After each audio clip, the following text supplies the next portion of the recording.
الرجل اللي ما يسمع أبوه يقول لأمها حبت والله خليت لي ويطول عمرك وكل شيء يفداك وخذي ما شئت من الدنيا وعسى الله يجعل يومي قبل يومك من الكلمات الجميلة اللي يسمعها إذا سمعها من أبيه ينقلها إلى زوجته. واللي يسمع الموروث الثاني وهو يدعو عليها ويشتمها فإنه يفعل نفس الجريمة مع زوجته.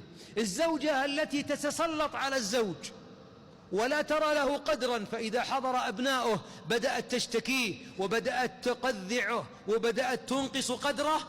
نفس القضية بعد الزواج، تجد بنتها تكون كربون، صورة فوتوغرافية من أمها، فتدمر بناء آخر. لذلك من أسباب السعادة التوافق بين الزوجين. وأحيانا، واسمحوا لي بهذا ولا تفهمني خطأ، يكون الطلاق بين الزوجين الطلاق الحقيقي أفضل من بقائهما على شحناء فيورثون لنا جيلا يعيد التجربة السيئة بعدين بعد زواجهم.